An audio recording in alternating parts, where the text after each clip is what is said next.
Happy Monday. So I hope you guys had a good 3-day weekend and that everybody enjoyed a little bit of the weather. So if you're watching this, that means you weren't in class today for whatever reason. Hope you're well. Hope everything is okay with you and the people that surround you. In news, the media has called the election. Now that just means that the media outlets are reporting that President-elect Biden has enough votes that he will take things over. Nothing's been made official by the government, and President Trump hasn't conceded. So if you're wondering, has anything like this ever been overturned legally? No, honestly, it hasn't. But there are going to be some legal battles, and we'll see what happens in the coming days. So on to the things that we talked about today in class. First of all, I'm going to run you through from right here. We're going to use the slides that are down. I gotta learn how to opposite there, okay, and get you guys through what we're going to do today. It's not going to be a very long video today. There's really only one slide that we're looking at, so I'll run you guys through that, and we'll talk about the assignment for the week. Okay, so all right. So first of all, reminder things. You had an assignment due last Friday or Thursday by midnight, and well, a lot of you guys didn't hand it in. So if you didn't get that in on Thursday, you have until this Thursday to get that done, to get points for it. So please make sure you do that. Do remember you have to pass this class to graduate from high school. And if you were to not pass it, you would have to take it again. We don't want that to happen. One of the really key things that you can do to make sure that you pass it is do your work. So if you're one of the people that didn't do the work, please make sure that gets done here in the near future. We did a little bit of a quick review. How long was the Civil War? 4 years. What was a total war? A war where it's not just soldiers against soldiers. Major cause of the Civil War was slavery. There you go. Main things that we reviewed. Okay, today what we're going to do is we're going to discuss a few things, but the big thing is going to be to discuss the 3 major questions that needed to be answered during Reconstruction. So the 3 big things that were going to be a focus of how to fix the country after the Civil War. And then I allowed some work time on the assignment that's due on Friday this week. So if you've got time allotted for American history today, please do make sure and spend that time working on the assignment. That would be awesome sauce. Okay, so I'm going to run you through the one slide that we did today. First of all, the picture in the upper right, the KKK guys, not a huge fan. As a matter of fact, I think they're possibly one of the largest groups of idiots walking the face of this planet. But they are going to come up during this chapter, so I wanted to make sure that everybody understood what we're up against in this one. And if you look really closely, it's not a picture from Reconstruction. I can tell because I can see a bus in the background, but not much has changed uniform-wise for these people over the years. Yes, those are 2 kids. Start them early, apparently, in the front of that picture. And the one guy is wearing a color because the higher your ranking in the KKK, the different color that you wear. The just regular idiots were white. Anyway. So we're going to start looking at a time period called Reconstruction, and Reconstruction is important for a bunch of different reasons. First of all, it's the country's attempt at rebuilding after the Civil War. It's the process where the Confederate States come back to being part of the United States, and also it's really the beginning of a lot of the systemic racism that we hear about today in American culture. It traces back to a lot of the laws or lack of laws or lack of government interaction that happened during this time period. So things like segregation, lower pay. We'll go into great detail on this a little bit later. So Reconstruction lasted for 1865 to 1877, or a 12-year span. The war itself lasted 4 years. The rebuilding took 12, but to say it really truly ended in 1877 would be false.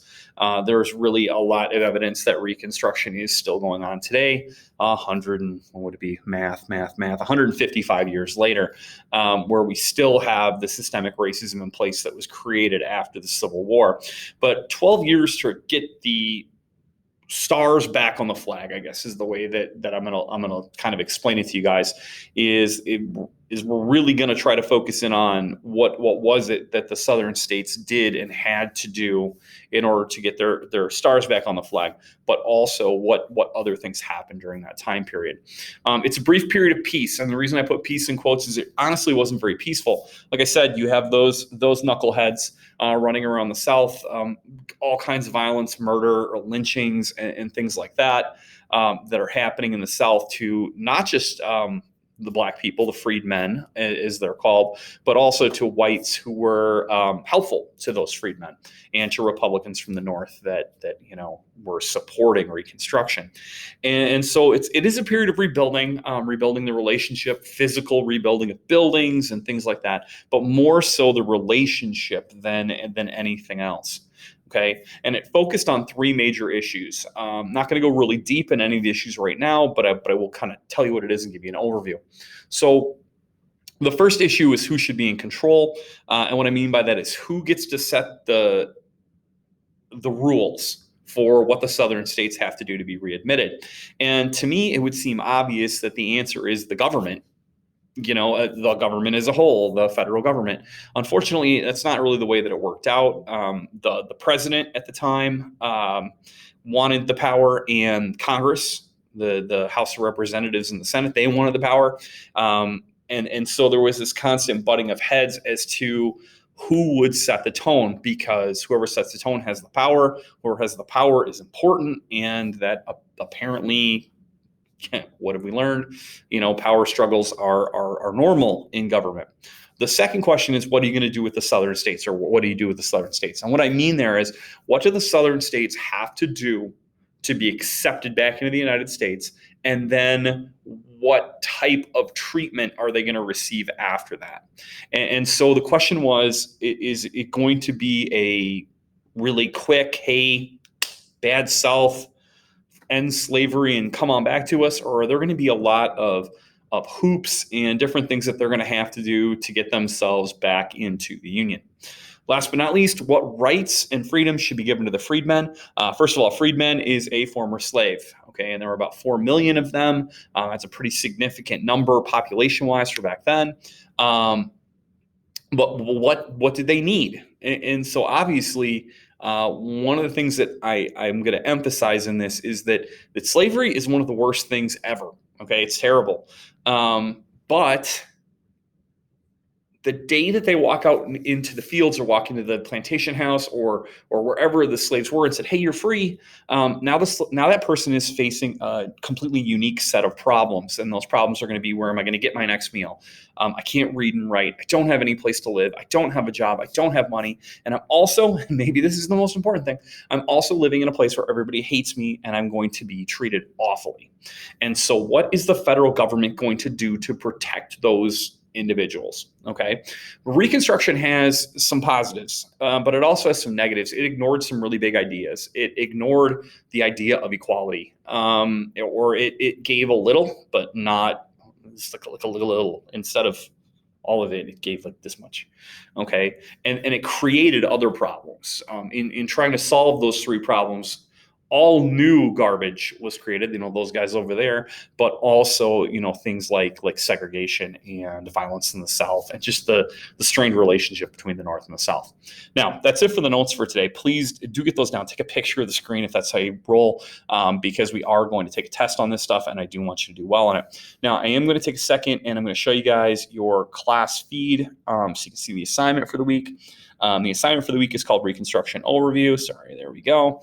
Okay, and basically it's going to evaluate all three standards again, and it is a reading guide. Now, the one thing I do want to point out about the reading guide is it's different from the last one in one simple aspect, and that is that you're going to use multiple pages this time. What I've done is I linked the crash course video. I think you guys watched some of those last year, but also you're going to go to this presidential Reconstruction page, and when you hit the bottom, you're going to click on next, and you're going to keep going. Remember that the header is going to look like this if you're in the right spot. I'm going to click away, and then you've got let's see, 1, 2, 3, 4, 5, 6 questions to answer this time for this week. Due Friday by midnight. Please, if you didn't do the reconstruction introduction, get that done. That's important. Other than that, well, let's see. If you have any questions, please let me know. Reach out, and I'd be more than happy to help.